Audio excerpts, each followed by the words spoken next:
આપણું શહેર ધબકતું સુરત, વિકાસશીલ શહેર.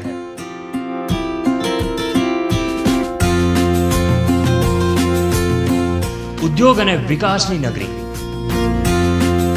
ક્યારેક ચડતી ક્યારેક પડતી, છે સંઘર્ષની ગાથા.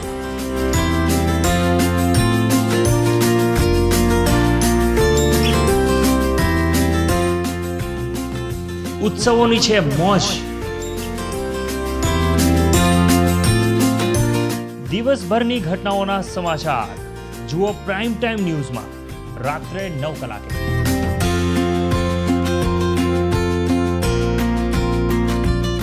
નમસ્કાર દર્શક મિત્રો, આજની ચર્ચામાં આપનું સ્વાગત છે. આજે આપણે વાત કરીશું નોટબંધી અંગે. 8મી નવેમ્બરથી જે 500,000ની નોટબંધી થઈ ગઈ છે અને કરન્સીમાંથી આ નોટો પણ નીકળી ગઈ છે વડાપ્રધાનના નિર્ણય બાદ. આ નોટબંધીના નિર્ણય બાદ વેપારમાં કઈ પ્રકારની તકલીફો આવી રહી છે, શું મુસીબતોનો સામનો કરવો પડે છે, સામાન્ય લોકોને કઈ પ્રકારની તકલીફો થઈ રહી છે, આ વગેરેની ચર્ચા કરીશું. અને આ ચર્ચામાં આપણી સાથે જોડાયેલા છે ડાયમંડ ઉદ્યોગના અગ્રણી કીર્તિભાઈ શાહ, કે જેઓ ડાયમંડ એસોસિએશનના સેક્રેટરી પણ છે. આ ઉપરાંત આપણી સાથે જોડાયેલા છે ચંપાલાલ બોથરા, કે જેઓ પોસ્ટના મહામંત્રી છે અને કાપડ ઉદ્યોગના અગ્રણી વેપારી પણ છે. તો આ બંને મહાનુભાવોનું આજના કાર્યક્રમમાં સ્વાગત છે. તો દર્શક મિત્રો, હવે આપણે કાર્યક્રમની શરૂઆત કરીએ અને જાણીએ આ મહાનુભાવો પાસેથી તેમના મંતવ્યો લઈએ. સૌથી પહેલો પ્રશ્ન તો કીર્તિભાઈ મારો તમને રહેશે કે આજે નોટબંધી લેવાઈ છે અને અચાનક જ વડાપ્રધાને જે સર્જિકલ સ્ટ્રાઇક કરી દીધું 500 અને 1000ની નોટ પર, આ નોટબંધી બાદ વેપારમાં કઈ પ્રકારની સમસ્યાઓ આવી રહી છે? જ્યારે 8મી નવેમ્બરે રાત્રે નોટબંધીનો કાર્યક્રમ જાહેર કર્યો મોદી સાહેબે, 500 અને 1000ની નોટ બંધ કરી, એ સમયે દિવાળીનું વેકેશનનો હતો અને ઘણા લોકો વેપારીઓ વેકેશનના હિસાબે રજાઓમાં હતા. જ્યારે આ સમાચાર સાંભળ્યા અને જ્યાં જ્યાં જે કંઈ ડાયમંડના વેપારીઓ સુરતમાં બિઝનેસ કરતા હતા, સૌ વેપારીઓ તાત્કાલિક પોતાના ઠેકાણે એટલે શહેરમાં આવી ગયા. પોતે કઈ કઈ જગ્યાએ અત્યારે એ લોકોના પૈસા પડ્યા છે, કઈની જોડે વ્યવહાર છે, શું છે, એ લોકો બધા દિવાળીના સમય પછી આવીને બેઠા.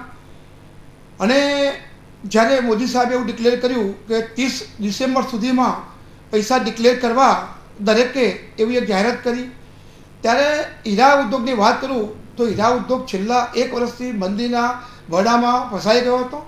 અને હીરા ઉદ્યોગનો મોટો બિઝનેસ જે કંઈ બિઝનેસ છે એ 500 અને 1000ની નોટનો બિઝનેસ છે, કારણ કે બહુ કોસ્ટલી બિઝનેસ છે, એટલે મોટામાં મોટી નોટ એની અંદર વપરાતી હોય છે. આજે જે લોકોએ દિવાળીની અંદર જે વેપારીઓએ માલ વેચ્યા છે, જે લોકોએ રફો વેચી, જે લોકોએ પોલિશ વેચ્યા છે અને જે રોકડમાં વ્યવહાર થતો હતો, એ બધો વ્યવહાર અત્યારે રોકડ ઠપ થઈ ગયો. એ સિવાય વિદેશ કરતા હોય ત્યારે દરેક વેપારી પાસે કંઈ ને કંઈ પૈસાનો સ્ટોક હોય. હવે એક બાજુ વેપારીઓને પોતાનો સ્ટોક પર પૈસા પડ્યા હોય, એક બાજુ ઉઘરાણી હોય, ત્યારે વેપારી બંને બાજુથી દીધો આવી ગયો.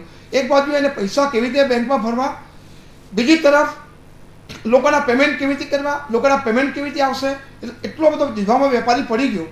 બીજું કે દિવાળી પછી તરત જ જે પૂનમ પછી જે ફેક્ટરીઓ ચાલુ થવાની હતી, એ ફેક્ટરીઓ પણ મોટો કાપ આવી ગયો કે રોકડ વગર ફેક્ટરી ચાલુ કરવી કેવી રીતે.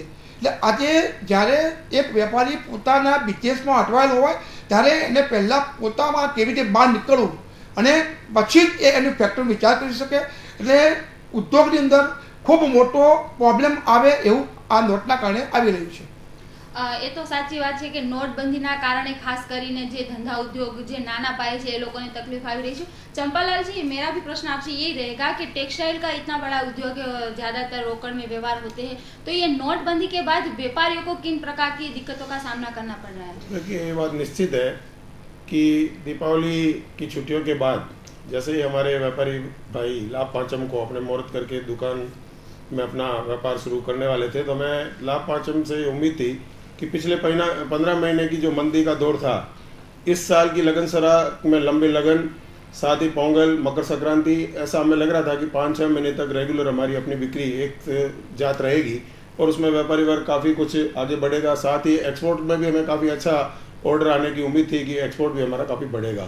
परंतु 8 नवंबर 2016 की रात्रि को जो 500 और 1000 रुपये नोट बंद करने का जो डिसीजन हमारे माननीय प्रधानमंत्री श्री ने लिया, उसके बाद जिस तरीके से व्यापार का कामकाज रुका, यानी कि सारी मंडियों में मोटा मोटी आपको मैं बता दूं कि एग्रीकल्चर के बाद सबसे ज़्यादा रोजगार देने वाला जो उद्योग है वो टेक्सटाइल है।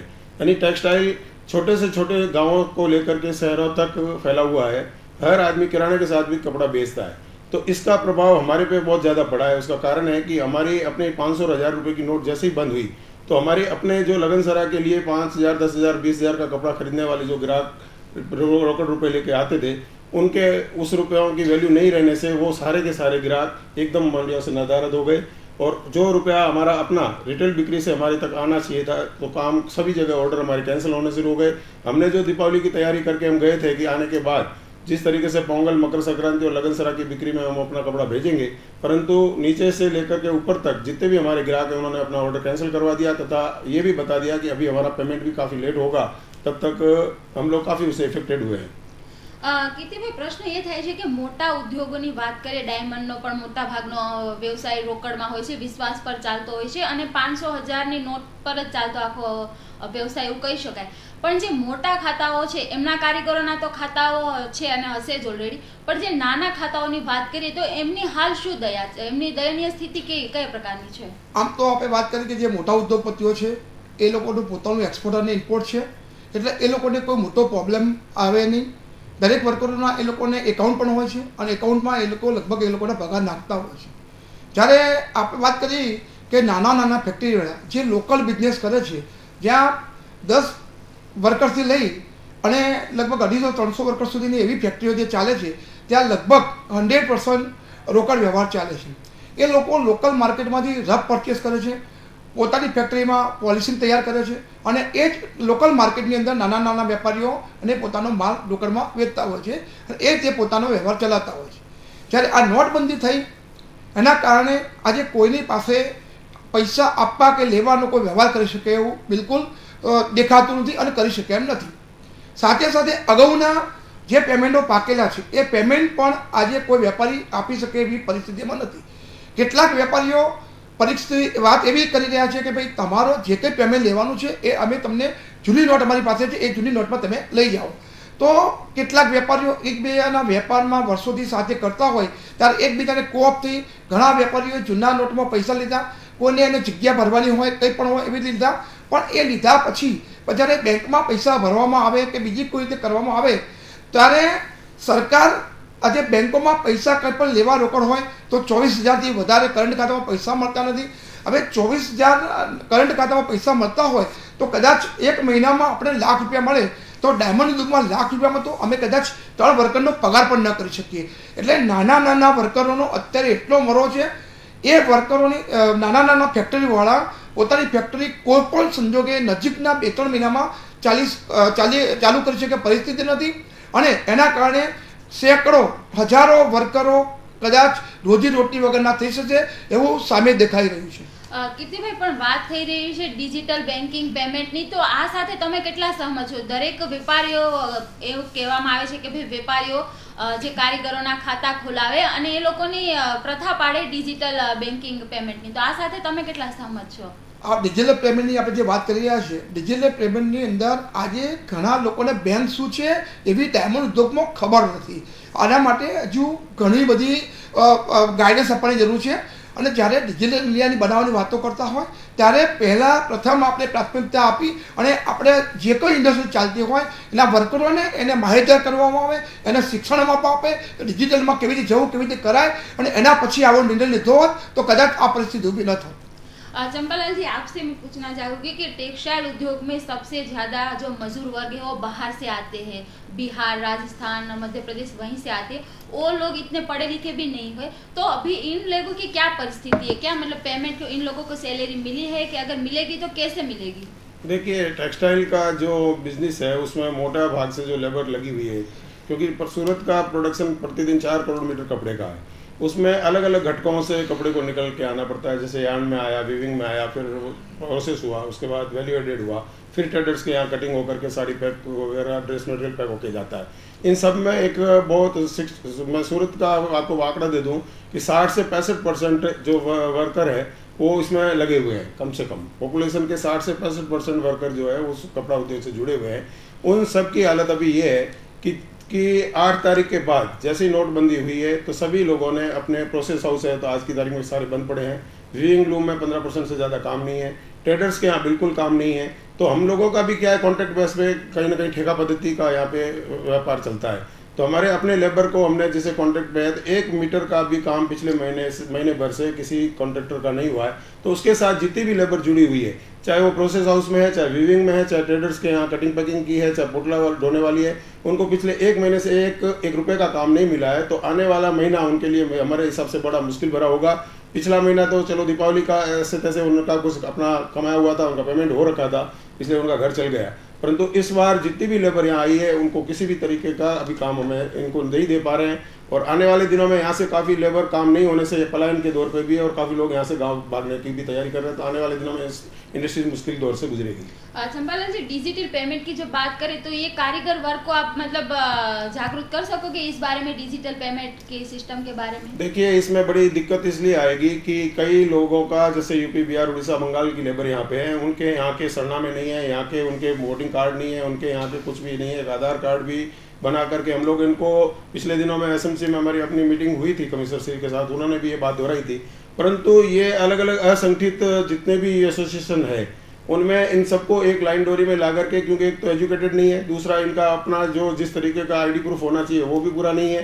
अच्छा, टिक करके ही काम करते नहीं है, कभी यहाँ करते हैं, कभी दूसरी जगह चले जाते हैं, कभी तीसरी जगह चले जाते हैं, किसी एक के साथ में इनका रेगुलर व्यापार भी नहीं है। तो आने वाले दिनों में इनको एजुकेटेड करके या इनको ज्ञान दे करके एक बड़ा लंबा चैलेंज समझ करके सारे व्यापारी वर्ग को तथा प्रशासन को सहयोग करके अगर कोई सहयोग करेंगे तो इसमें सफलता मिल सकती है, नहीं तो ये शायद न भी हो। અને એ જરૂરી પણ છે કેમ કે હવે ડિજિટલ પેમેન્ટ તરફ ઇન્ડિયા જઈ રહ્યું છે અને પેટીએમ, એટીએમ વગેરે ક્રેડિટ કાર્ડ, ડેબિટ કાર્ડના વ્યાપ પણ વધે, પણ પ્રોબ્લેમ એ થાય છે ને કે જે મજૂર વર્ગ હોય છે, કે જે કારીગર વર્ગ હોય છે એ અભણ હોય છે અને માઇગ્રેટ આ લોકો વધારે હોય છે।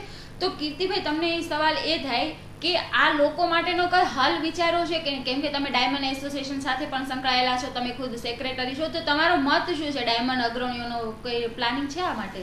અત્યારે કોઈ પ્લાનિંગ નથી, પણ ઘણા કદાચ અમે પણ હજુ ડાયમંડ એસોસિએશન હવે ચાલુ થશે, લગભગ 13 તારીખનો એક કાર્યક્રમ ડાયમંડ એસોસિએશનમાં એક પ્રોગ્રામ રાખ્યો છે। સારા વેપારીઓ કે જેને આ નોલેજ છે એવા વેપારીઓ અને નાના ફેક્ટરીવાળાનું એક આપણે મિલન સમારંભ જેવું રાખ્યું છે।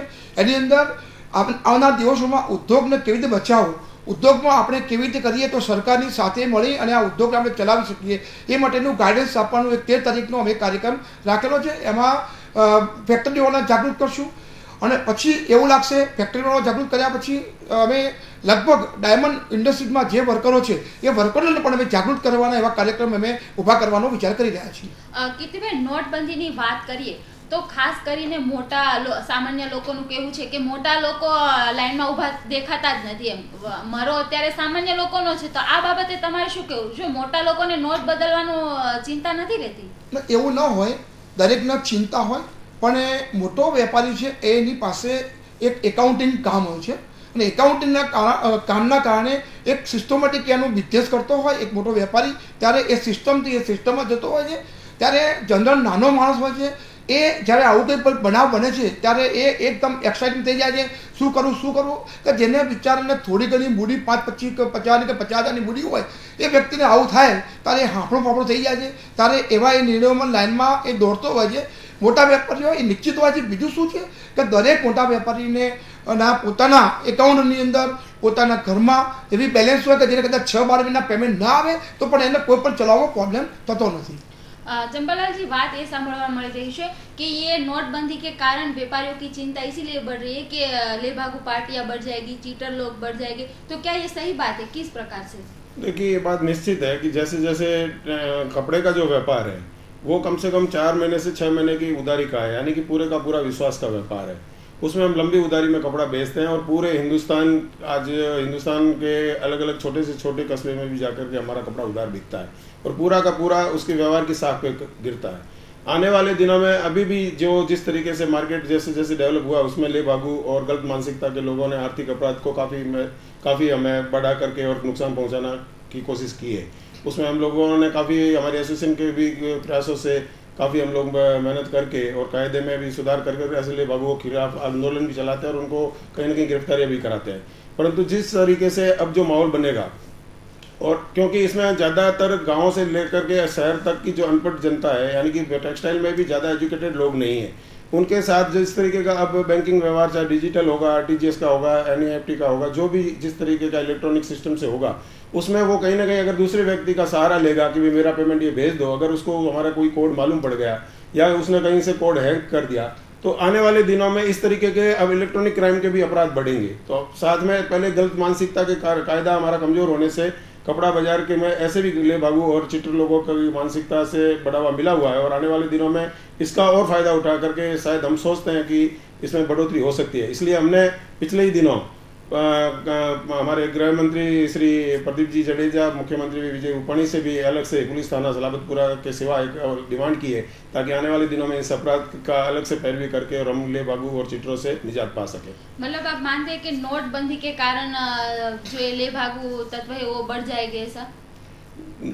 नोटबंदी का नहीं है, जो सिस्टम अभी हमारा है उस सिस्टम को जैसे जैसे हम इलेक्ट्रॉनिक में करेंगे, क्योंकि उसमें एजुकेटेड लोग नहीं है, उसकी पूरी जानकारी नहीं है, तो वो किसी भी आदमी को अपना मोबाइल दे करके कहेंगे कि मेरा पेमेंट यहाँ से वहाँ ट्रांसफर करना है, तो मेरे को जैसा मोबाइल दिया, अगर मेरी नीति सही नहीं हुई और मैंने उसका कोड मालूम पड़ा और उसके खाते का बैलेंस मुझे अगर मालूम पड़ गया, तो मैं निश्चित रूप से कहीं ना कहीं उसको उसकी मानसिकता के सिवा काम भी कर सकता हूँ। ऐसे अपराध बढ़ सकते हैं। चंपालाल जी, नोटबंदी के कारण हाल टेक्सटाइल उद्योग कितना अटका पड़ा हुआ है? देखिए, मैं बता दूं, पूरे हिंदुस्तान में रोटी, कपड़ा और मकान, कपड़े की जब से देश आज़ाद हुआ है, रोटी, कपड़ा और मकान मुख्य 3 चीज़ें जो है वो आदमी के लिए होती है। अभी कपड़े की सीज़न की मैं अभी आपको बात करूं तो इस समय जो ठंडी का मौसम है, तो लुधियाना वगैरह का जो कपड़ा है वो जाकर के मंडियों में बिकता है, तो कपड़े में हमारा अपना पेमेंट जो है, अगर गर्म कपड़ा बिक जाता है तो उस पेमेंट फ्री होने के बाद हमारे कपड़े में व्यापार का, सूरत के कपड़े में वापस पैसा आता है। परंतु जिस तरीके से नोटबंदी के बाद लुधियाना वगैरह की मंडी का जो अभी इस तरीके का एकदम गिराकी रुक गया और कपड़ा सर्दी का कपड़ा नहीं बिक पाया, तथा हमारी अपनी लगनसरा की बिक्री, हमारी पोंगल, हमारी मकर संक्रांति, ये सारे त्यौहार हमारे अपने फ्लॉप हो गए, हमारे एक्सपोर्ट के ऑर्डर कैंसिल हो गए। तो जिस तरीके से 100% हम हमारा अपने इस समय मान सकते हैं कि पिछले 1 महीने से 8 तारीख के बाद में पूरा कपड़ा व्यवसाय ठप है, और उसमें अब अगर सरकार शीघ्र हमारे तरफ ध्यान दे करके अगर हमारे लोगों के चाहे वर्कर है वो असंगठित है, उसके लिए भी अगर पेमेंट की कोई व्यवस्था ढंग से नहीं की, या हमारे अपने उद्योग के लिए किसी तरीके का कोई अगर सहारा नहीं बनी, तो आने वाले दिनों में हमें और भी इसमें लंबी मंदी देखने को पड़ सकती है। કીર્તિભાઈ, ડાયમંડ ઉદ્યોગમાં સરકારનો હાલ કોઈ સપોર્ટ છે? અને ખાસ કરીને જે નાનો વર્ગ છે, નાના ઉદ્યોગ સાથે સંકળાયેલો, નાના ફેક્ટરીઓ જે ડાયમંડની છે, એ લોકોને કઈ પ્રકારની રાહતની કે મદદની કઈ સરકાર તરફથી વાત થઈ છે? નહીં, એવી કોઈ સરકાર સાથેની કોઈ વાતચીત થઈ નથી, અને હજુ સુધી અમે એસોસિએશન તરફથી પણ આ વિશે હજુ સરકારને મળ્યા નથી કે આગામી દિવસમાં ઉદ્યોગને કેવી રીતે ચલાવવો। ત્યારે પહેલાં તો ઉદ્યોગના અગ્રણીઓ સાથે બેસી અને એની ચર્ચા કરીશું, અને પછી શું શું પ્રશ્નો ઉપસ્થિત થાય છે અને કયા પ્રશ્નોનો હલ સારો હલ મળે, એ હલથી ઇન્ડસ્ટ્રીને ફાયદો થાય, એ પછી જ અમે સરકાર સાથે વાટાઘાટો માટે જઈશું। કીર્તિભાઈ, વડાપ્રધાનનું કહેવું છે કે આપણા મતલબ દેશમાં ફરજી નોટો, આતંકવાદ અને કાળું નાણું વધી ગયું છે, એટલા માટે આ નિર્ણય લેવાયેલો છે। તમે આની સાથે કેટલા સહમત છો? એક વાત ચોક્કસ છે, જ્યારે છેલ્લા 2-3 વર્ષથી જોઈએ છીએ તો આતંકવાદે માજા મૂકી છે, અને જ્યારે આતંકવાદી પ્રવૃત્તિ કરતો હોય ત્યારે દેશમાં ખોટું નાણું, ડુપ્લિકેટ નાણું ખૂબ જ આવી ગયું હોય। આ પગલું ભરવાના કારણે એક વાત ચોક્કસ છે કે થોડો સમય માટે આ બધી પ્રવૃત્તિઓ અટકી જાય। અને આપણે જોયું આજ કાશ્મીરમાં જો છેલ્લા કેટલા દિવસ 8 તારીખ પછી મને ખ્યાલ નથી કે કાશ્મીરની અંદર કોઈ પણ બનાવ બન્યો હોય, એકાદ બનાવને બાદ કરતાં કોઈ બનાવ બન્યો નથી। ખરેખર તો આ જે આતંકવાદીને કેવી રીતે કાબૂમાં લેવા એના માટે સરકારનો પહેલો પ્રયાસ હશે। સાથે સાથે જે રીતે આઈડીએસ ડિક્લેર કર્યું સરકારે, અને સરકારને જે પ્રમાણે એનું રિઝલ્ટ મળવું જોઈએ એ રિઝલ્ટ ન મળ્યું, એના કારણે આ નોટ બદલવાનું કદાચ સરકારે વિચાર કર્યો હોવું એવું મને ચોક્કસ લાગી રહ્યું છે। પણ આ નોટબંધીથી કાળું નાણું બહાર આવી રહ્યું છે, અને કેટલું આવી રહ્યું છે?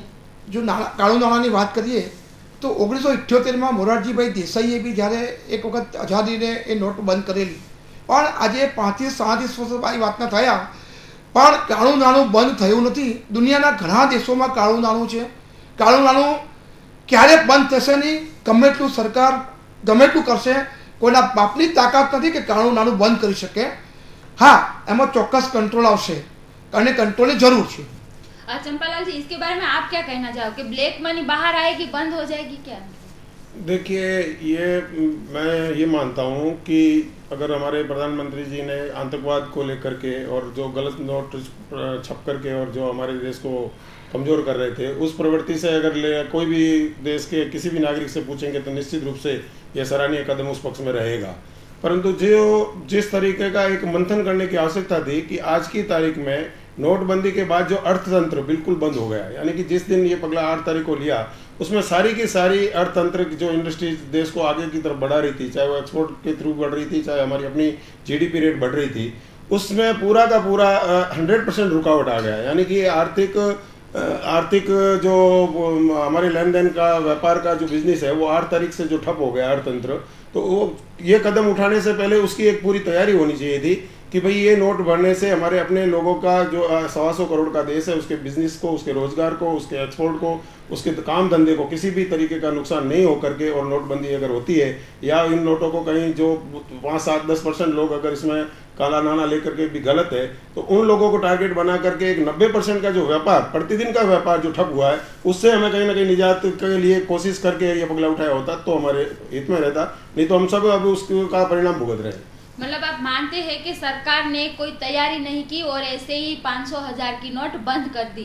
सरकार का डिसीजन मैं जहां तक मानता हूं कि व्यापार को लेकर के, कि अर्थतंत्र को लेकर के, कि भी 8 तारीख के बाद व्यापार की परिस्थिति क्या बनेगी, उसके 125 करोड़ की जनता का व्यापार किस तरीके से कितने टाइम तक रहेगा, उसकी कोई तैयारी इसमें नहीं नजर आई है। ये वो परिणाम हमारे सामने दिख रहे हैं। इकोनॉमिस्ट मानते हैं कि आने वाले दिनों में अर्थतंत्र सुधरेगा, मोंघवारी घटेगी, मतलब सस्ताई होगी, सामान्य वर्ग है अभी तकलीफ में है, लेकिन आने वाले दिन उसके लिए अच्छे हैं। इसके बारे में मतलब देखिए, ये बात एक मैं प्रैक्टिकल बात में विश्वास रखता हूँ। थ्योरेटिकल बातों में ज़्यादा देश आगे नहीं बढ़ता, क्योंकि हमारी देश की आबादी 125 करोड़ है। कोई 10, 20, 50 लाख या 10-20 करोड़ की जनता की बात करनी और उस पर कंट्रोल रखे तो अलग बात है, क्योंकि इसमें अलग विविधताओं का भरा हुआ देश है, अलग अलग बोलियां, अलग अलग जातियां, अलग अलग भाषाएं, अलग अलग व्यापार।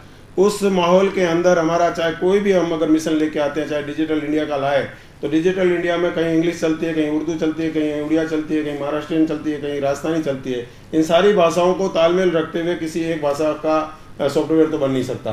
तो उस तरीके की ये कई चैलेंज हमें अलग अलग तरीके से मिलेंगे। तो आने वाले दिनों में मैं ये समझता हूँ कि अगर किसी भी तरीके का सरकार का ठोस प्रयास अगर व्यापार को जल्दी खड़ा करने का नहीं रहा, तो हमारी जीडीपी रेट घटेगी और आने वाले दिनों में महंगाई बढ़ेगी। महंगाई बढ़ने के बाद में जो इस पब्लिक पे अभी जितनी अपने शांति देख रहे हैं, शायद इसमें कहीं उग्रवादी तत्वों का समावेश होकर के और कहीं गलत पगला नहीं आ जाए। भाई કહેવું છે સરકારનું કે આવનારા દિવસો લોકો માટે ખૂબ સારા હશે। આ કતાર 50 દિવસો પૂરતીની છે, પણ જોઈએ છે તો કતાર બેંકોની બહાર થોભવાનું નામ નથી લેતી, તો આ બાબતે તમે શું કહેશો? સરકારની વાત જે રીતે અત્યારે ચાલી રહી છે એ સરકારની વાત કરવાનું છે, એને તો પ્રજાને શું સારું લાગે છે એને બોલવાનું છે।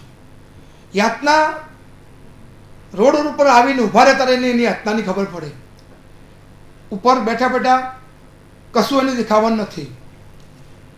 આજે નાના નાના માણસોની જે પરિસ્થિતિ જોઈએ છે, આજે ખબર નથી કે કોઈ લોકો બોલી શકતા નથી, સાચી વાત કોઈ કહી શકતું નથી। સાચી વાત કહેવા જાય ત્યારે એક એવો ગાડેરીઓ પ્રવાહ ચાલ્યો છે કે લોકો એમ જ છે કે આજે દિવસ હતી, રાત છે તો સમગ્ર દેશ અને રાત માને, એ રીતનું વાતાવરણ આજે જ્યારે દેશમાં ઊભું થઈ રહ્યું હોય ત્યારે એ પણ એ દેશને નુકસાન કરતા છે। જ્યારે દેશ ચલાવવાનો હોય ત્યારે સામાન્યથી લઈ અને સારા માણસ સુધીને આવીને સાચી વાત જાહેરમાં કરવી જોઈએ।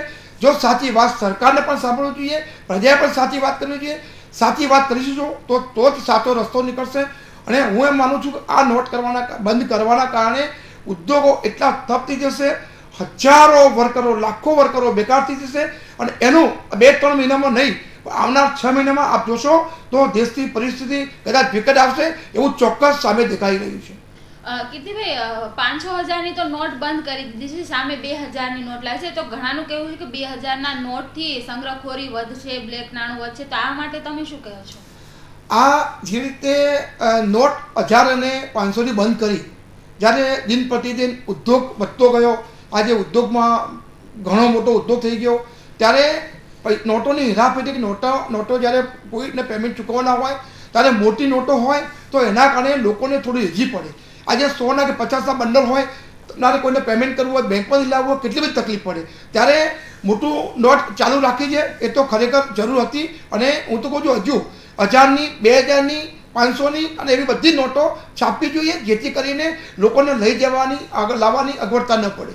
પણ 2000ની નોટથી સામાન્ય વર્ગને તકલીફ પડી ખરી?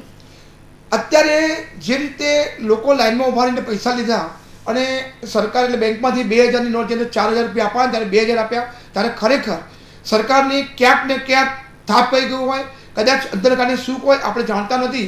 પણ જો શરૂઆતથી 500ની નોટ પહેલી 2000 કરતાં 500ની નોટ પહેલી મોટા પ્રમાણમાં મૂકી દીધી હોત તો આટલી પરિસ્થિતિ આ દેશમાં નાના માણસથી ખરાબ ન થાત.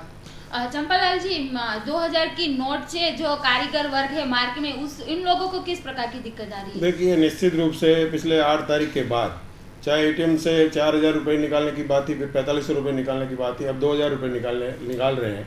उनमें जो 2000 की नोट लेकर के अगर किसी भी कारीगर को 2000 का नोट आता है तो वो वापस उसका छूटा कराने कहीं पे भी जाता है तो उसको छूटा नहीं मिलता है. छूटा नहीं होने से उसको आम आदमी को जो 150 की ज़रूरत रहती है, वो टैक्सी मोटा मोटी लेबर शेयरिंग रिक्शे से आती है या रिक्शा करके जाती है, तो उनको 5 रुपया, 10 रुपया, 20 रुपया, 50 रुपया तरकारी भाजी दूध वाले को जो देना पड़ता है, वो सभी जगह 2-2000 के नोट लेकर के जाने के बाद में सभी लोग उसको मना करते हैं कि खुला लेके आओ, नहीं तो नहीं मिलेगा. तो निश्चित रूप से जिस लेबर के हाथ में 2000 रुपये का नोट है, वो 2000 रुपये का नोट लेकर के घूम रहा है, परंतु उसको हर जगह, चाहे वो दूध लेने जाता है, चाहे भाजी लेने जाता है, चाहे रिक्शे में आता है, उसको उस परेशानी का सामना करना पड़ रहा है. और ये परेशानी मतलब लंबी चलेगी कि फिर मतलब 50 दिन के बाद खत्म? देखिए, अभी फिलहाल मैं आपको बता दूं कि बैंकों की ये हालत है कि बैंक में रोजाना सुबह किसी कोऑपरेटिव बैंकों की मैं बता दूं या और बैंकों में बता दूं, जब 2000 रुपये की लंबी लाइन रखती है, उसमें भी करीब 4 घंटे 5 घंटे खड़े रहने के बाद भी कई लोगों को निराशा हाथ लगती है कि पैसा उसमें एटीएम में ख़त्म हो गया. या बैंकों में भी टोकन दिए जाते हैं, उसमें बोलते हैं कि हमारे पास आज 20 लाख रुपया ही आया, 40 लाख रुपया भी आया. लोगों के पास बैलेंस होते हुए भी रुपया अभी नहीं मिलता है, पिछले 2-3 दिन बाद पैसा मिलता है. तो ये जो समस्या है, इस समस्या का जल्दी से अगर पूरी तरीके से निराकरण नहीं होगा तब तक न तो धंधे रेगुलर हो सकते हैं और न ही ये जितने भी कारीगर है ये लाइन में अपना समय पूरा दिन उस समय खराब कर लेते हैं, तो उनकी जो डेली वेजेस, जो डेली कमाई करनी है, उससे भी वो वंचित रहते हैं, क्योंकि 4 से 5 घंटा वो उस लाइन में खड़े हो जाते हैं. तो ये पूरे महीने अगर इसी प्रोसेस में खड़े रहेंगे तो 1 महीना निकल जाएगा, तो वो महीने का 5-10 हज़ार रुपया जो कमाता था उससे हाथ धोएगा और उसका अगला महीना जो है उसका कोई भविष्य नहीं है कि वो क्या खाएगा. કીર્તિકા ભાઈ, તમારું શું કહેવું છે આ બાબતે કારીગર વર્ગ માટે? કારીગરની વાત બહુ સાચી કરી કે 2000 કે 4000 રૂપિયાને મળ્યા, એમાં 2000 નોટ મળી, એને પૈસા હોવા છતાં પણ એ પૈસા વગરનો થઈ ગયો, એવી પરિસ્થિતિ નાના વર્કરની થઈ ગઈ. બીજું કે 2000ની નોટ આજે સરકારે એવી વચ્ચે જાહેરાત કરી કે ભાઈ કરંટ ખાતામાંથી 24000 ઉપર હવે વધારે તમે ઉપાડી શકશો. ત્યારે આજે બેંકમાં જ્યારે પૈસા ઉપાડવા જતા હોઈએ છીએ ત્યારે બેંકમાં પહેલેથી જ કહે છે ભાઈ પૈસા નથી, તમે 20000 રૂપિયાથી વધારે મળશે નહીં. તો ખરેખર સરકાર આજે જ્યારે જાહેરાત કરતી હોય ત્યારે એની પહેલી પૂરી વ્યવસ્થા કરવી જોઈએ. વ્યવસ્થા કર્યા વગર માત્ર લોકોને, પ્રજાને સારું લાગવા માટે એ રીતે નહીં બોલવું જોઈએ અને વ્યવસ્થામાં સચવાય તો જ બોલવું જોઈએ. આજે જ્યારે હું પોતે જ્યારે મારા પૈસા લેવા જતો હોઉં અને 20000 રૂપિયા બેંકમાં કે 20000થી વધારે નહીં મળે ત્યારે અમને પણ સરકાર પ્રત્યે એમ થશે કે શા માટે આવી ખોટી વાતો કરો છો. જે પહોંચી વળે એ વાત કરો. ઉપરથી આમાં જે સરકારે સારું કામ કર્યું છે એવું લાગી રહ્યું છે સમગ્ર પ્રજાને, ત્યારે આવું થશે તો ચોક્કસ લોકોને એક શંકા ઊભી થશે એવું ચોક્કસ લાગે છે. કીર્તિભાઈ, પણ હવે કેશલેસ ઇન્ડિયાની વાત થઈ રહી છે, એ સિસ્ટમમાં ઢળવું પણ પડશે અને પ્રયાસ પણ કરવો પડશે, પણ આ સમસ્યાનો ઉકેલ તમે કઈ રીતે જોવો છો ડાયમંડ ઉદ્યોગ માટે? ખરેખર તો આમ જોઈએ તો લાખો વર્કરો બેકાર થવાની પરિસ્થિતિ આવેલી હોય અને જે ઉદ્યોગ, એ ડાયમંડ ઉદ્યોગ હોય, એ કાપડ ઉદ્યોગ હોય, XYZ કોઈ પણ મોટો ઉદ્યોગ હોય, એ દેશને મોટામાં મોટું હોડિયામણ કમાઈ આપતો આ દેશ હોય અને આ દેશ ઉદ્યોગના કારણે ચાલતો હોય છે. ત્યારે સરકારે ઉદ્યોગને કેમ બચાવવો, ઉદ્યોગ કેમ બચે, ઉદ્યોગ બચશે તો દેશ બચશે અને દેશની અંદર જે કંઈ ગરીબી હશે, ઉદ્યોગો હશે તો ગરીબી જશે નહીં કે કોઈ રાજકીય આગેવાનો બોલશે એનાથી ગરીબી હશે. સારો ઉદ્યોગ, સારી રીતે વેપારી ઉદ્યોગ કરી શકશે તો જ એ ઉદ્યોગને આગળ ચલાવી વર્કરોને મોટા મોટી રોજી આપી શકશું. અને આજે ડાયમંડ ઉદ્યોગની વાત કરું તો જ્યારે ખરેખર બેન્કિંગ કામ હોવું જોઈએ, સિસ્ટમમાં આવવું જોઈએ. સરકારની ખૂબ સારી નીતિ છે અને હું કહું છું કે ધીમે ધીમે સરકારે બહુ સ્ટ્રોંગ ન થતાં દરેકને એ દિશામાં વાળવા માટે સોફ્ટલી પગલાં લઈ અને અત્યારે સમજો કે 60-40% ઉદ્યોગમાં રોકડનો વ્યવહાર જો ચાલુ થઈ જાય તો એક પણ ઉદ્યોગ ભાગી ન પડે, દેશનું હુનિયામણ કમાઈ રહે, દેશની અંદર વર્કરોની અંદર જે રોજીરોટીનો સવાલ આવે છે એ સવાલ ના આવે. સરકારે આ દિશામાં ખૂબ ગંભીરતાથી વિચાર કરવા જેવું એવું મારું અંગત મંતવ્ય છે. चंपालाल जी, मैं ये आपसे भी पूछना चाहूँगी कि ये सिस्टम में कारीगर वर्ग को लाने के लिए, व्यापारियों को आने के लिए कितना समय लगेगा और कितनी तकलीफों का सामना करना? देखिए, जब से डिजिटल की बात हुई है तो हमने भी कई बैंकों के साथ मीटिंग की है. उन मीटिंगों बैंकों वालों से समझने की कोशिश की है कि भाई अगर हमारे व्यापारी को इसमें इसकी तरफ आगे बढ़ना हो तो किस तरीके से बढ़ना चाहिए. तो इन्होंने अलग अलग अपना बताया कि हमारे पास 3 तरीके की मशीन है. एक फ़ोन से भी जुड़ सकती है, एक मोबाइल से जुड़ सकती है, एक हैंड में लेकर के आप घूम सकते हो. तो इन लोगों में 500 रुपये का प्रति माह का भाड़ा एक मशीन का रहता है और उस मशीन के साथ में, परंतु उसके साथ हर स्वाइप जो जितना पेमेंट हम अगर हमारे व्यापारी का लेते हैं तो उसमें 1.5% ये चार्ज उसमें स्वाइप, प्रत्येक स्वाइप पे जो हमारा ट्रेडर जो कपड़ा बेचता है उसका कट जाएगा. तो अब हमारी दिक्कत ये है कि हम हमारे एजेंट को 1% देते हैं और हमारे अपने टेक्सटाइल का ओवरऑल बिजनेस हम अगर समझते हैं तो 2 से 5% के बीच के नफ़े का बिजनेस है, क्योंकि 4 से 6 महीने की उधारी का बिजनेस है. तो 5% के अगर बिजनेस के अंदर 1.5% स्वाइप में अगर कोई पेमेंट वाला बैंक में कट जाएगा तो आने वाले दिनों में ये हमारे लिए बहुत बड़ा हेड है कि इसमें 1.5% का हम लोग सर्वाइव नहीं कर पाएंगे.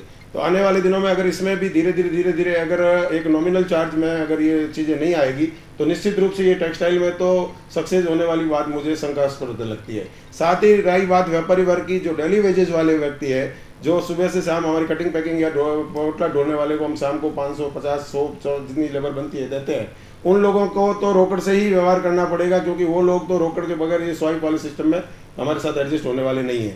रही बात हमारा अपना कोई भी जो वर्कर हमारे यहाँ परमानेंट है, उस आदमी का हम अकाउंट खोल करके प्रोत्साहित करेंगे कि भाई तू तेरे अकाउंट में हमारा चेक ले ले और उसमें से तू तेरा कैश लेन देन कर, उस तरीके का माहौल बनेगा, परंतु इसमें काफ़ी समय लगेगा.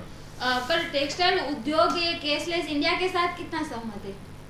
देखिए, कैशलेस के साथ सहमति का ये है कि मैं मेरे टेक्सटाइल की बात करूं तो पूरे हिंदुस्तान के अंदर जितने भी राज्य है उसके छोटे से छोटे कस्बे में सूरत का तथा टेक्सटाइल का कपड़ा बिकता है. उनमें मैं पहले भी आपको दोहरा चुका हूं कि वहाँ के अलग अलग कल्चर में अलग अलग व्यापारी की अलग अलग भाषा, अलग अलग रहन सहन, अलग अलग तरीके का 200, 500, 1000 रुपये इकट्ठे करके और पेमेंट बनता है और उन पेमेंट से बड़ा पेमेंट बन करके और थोक विक्रेता के पास आता है. तो ये काफ़ी बड़ा एक चैलेंजेबल माहौल है कि हमारा अपना जो पेमेंट 5000 का होता है हम 10 टुकड़ों में लेते हैं, यानी कि कभी 500 लिया, कभी 1000 लिया, कभी 2000 लिया, ऐसा करके हमारा दलाल वहाँ से इकट्ठा करके हमको बेचता है.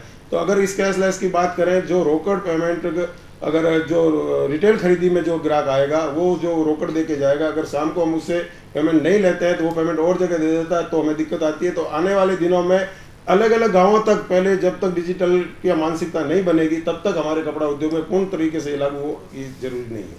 કીર્તિભાઈ, ડાયમંડ ઉદ્યોગનું શું કહેવો છો કેશલેસ ઇન્ડિયા? ડાયમંડ ઉદ્યોગની જે વાત કરું તો ઘણા ફેક્ટરી અંદર જે વર્કરો કામ કરે છે એ વર્કરો પહેલાં બેંકમાં પૈસા લેવા તૈયાર થતા નથી.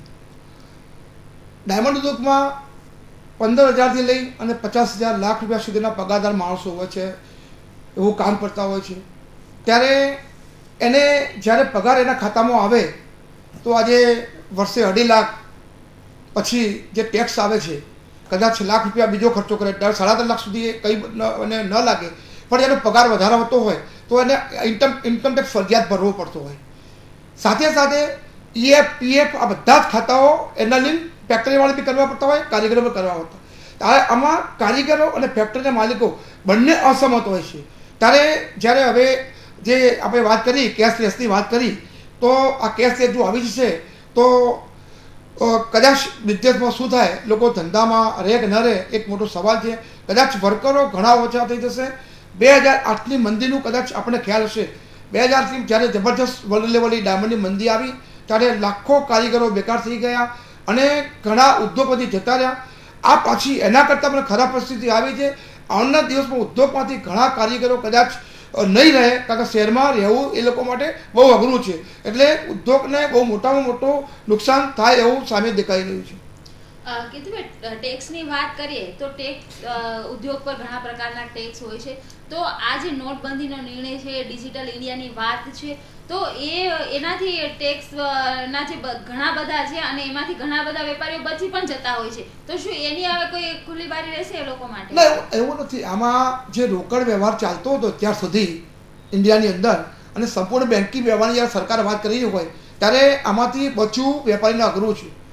ધારો કે કોઈ વેપારની ફેક્ટરી ચાલે છે, એના ત્યાં 200-250 વર્કરો છે, તો એ વર્કરો એના ત્યાં જે પગારદાર વર્કરો છે એનો 60%, 70% પગાર એ બેંકમાં નાખતા હોય, 30% રોકડ આપતા હોય, એટલે કારીગરના પર ટેક્સ ઓછો ભરવાનો આવે, વેપારીને પણ થોડો ક્યાંક ફાયદો થતો હોય, એટલે આ બધું ચાલ્યા કરતું હતું અત્યાર સુધી.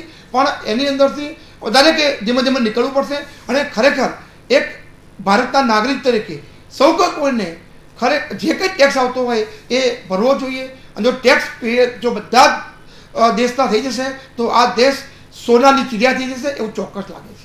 चंपालाल जी, व्यापारियों की यही प्रॉब्लम रहती है कि भाई टेक्सटाइल उद्योग की बात करें तो बहुत सारे टैक्स है, ये टैक्स वो फलाना ठिकाना वगैरह प्रकार के टैक्स है और उसमें बचने की वो तरकीबें भी निकालते हैं. टेक्सटाइल उद्योग में हम वो बोलते हैं भी और देखा भी है.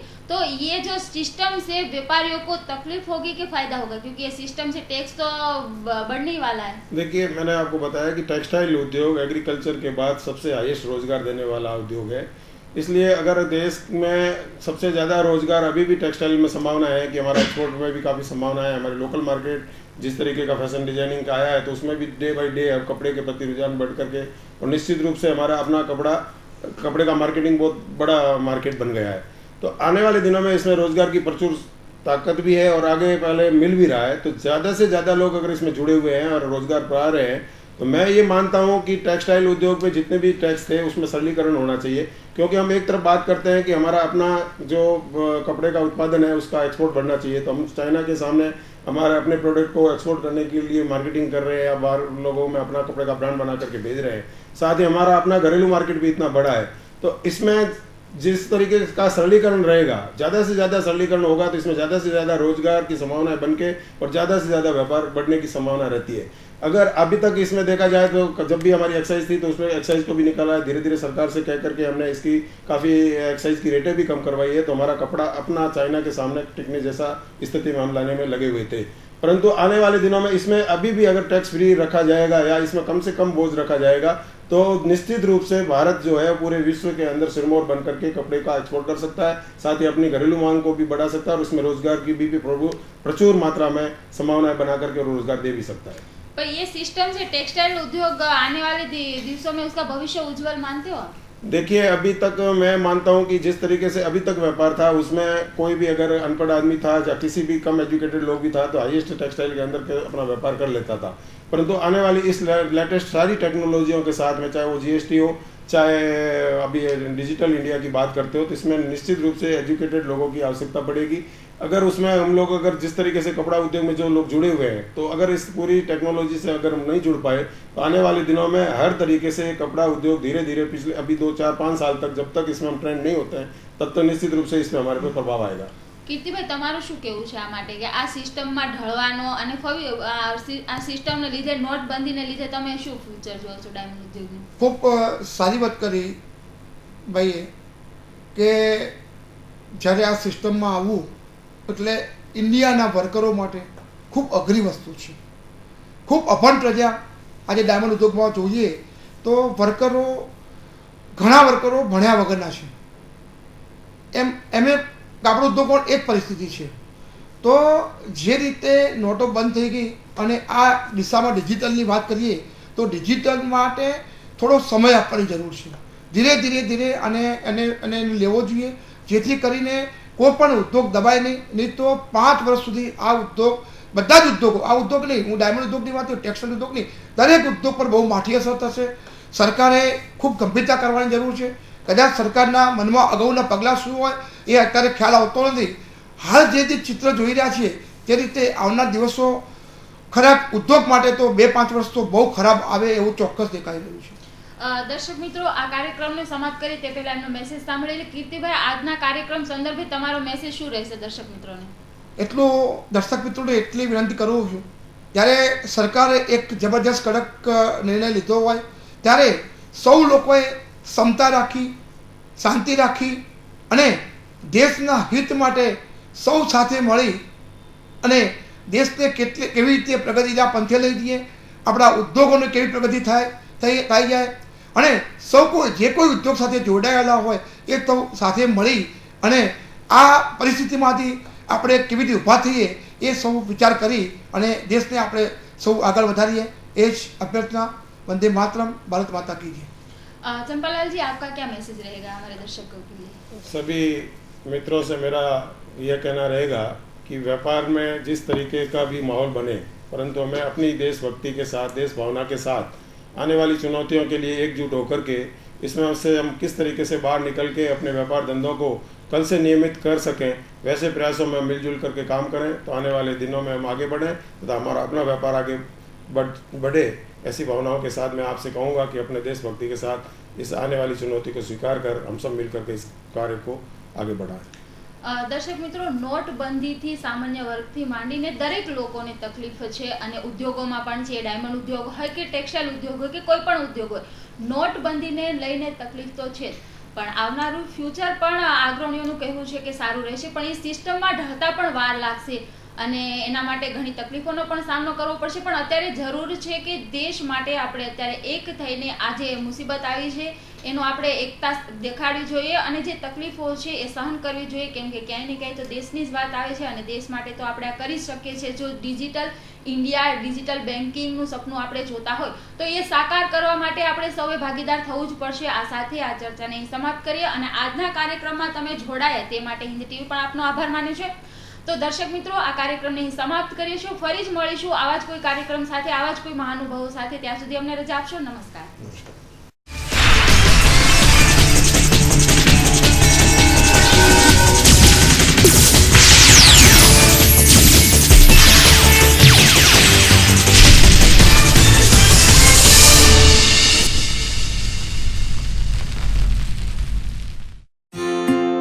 આપણું શહેર, ધબકતું સુરત, વિકાસશીલ શહેર,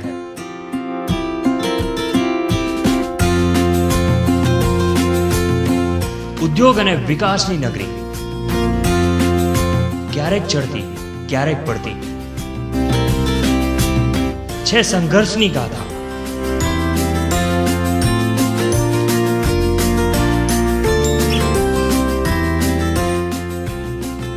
ઉત્સવોની છે મોજ, દિવસભરની ઘટનાઓના સમાચાર જુઓ પ્રાઇમ ટાઈમ ન્યૂઝમાં રાત્રે 9 કલાકે।